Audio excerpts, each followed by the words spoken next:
Protea Glen residents in Soweto, Johannesburg are angry that authorities have not given them assurances about their homes following weekend storms.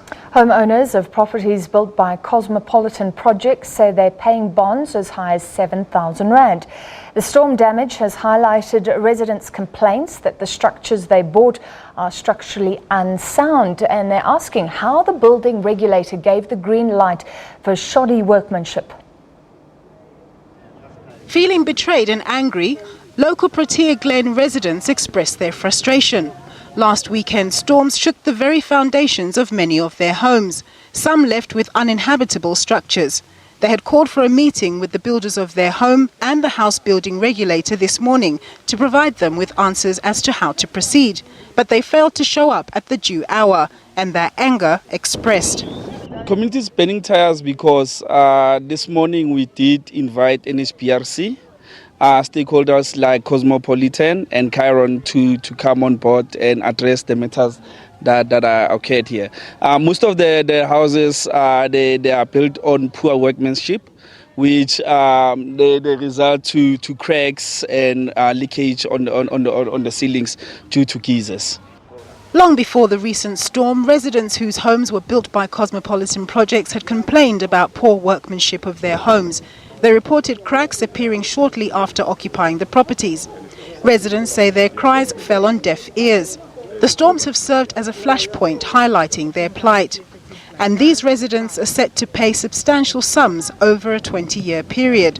The question arises as to whether the buildings regulator, the National Home Builders Registration Council, was sleeping on the job and neglected to detect structural deficiencies in advance. Having a look at the extent of the damage, we are quite concerned.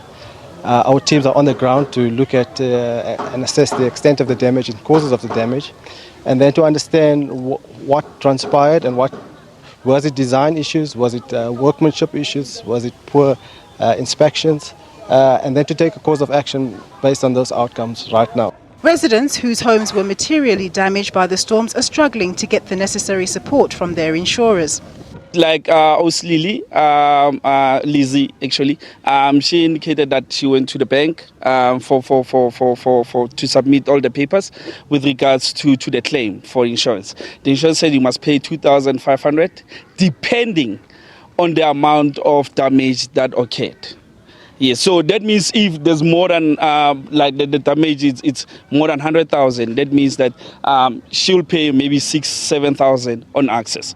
We asked NHBRC if community members who'd suffered material damage would be compensated.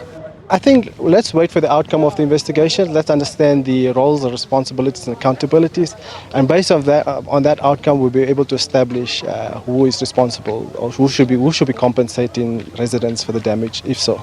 One female resident cursed the builders of her home, saying she has a R500,000 rand bond she's liable to fund for 20 years. The temperature of ill feeling in this area is very high, with words like corruption doing the rounds.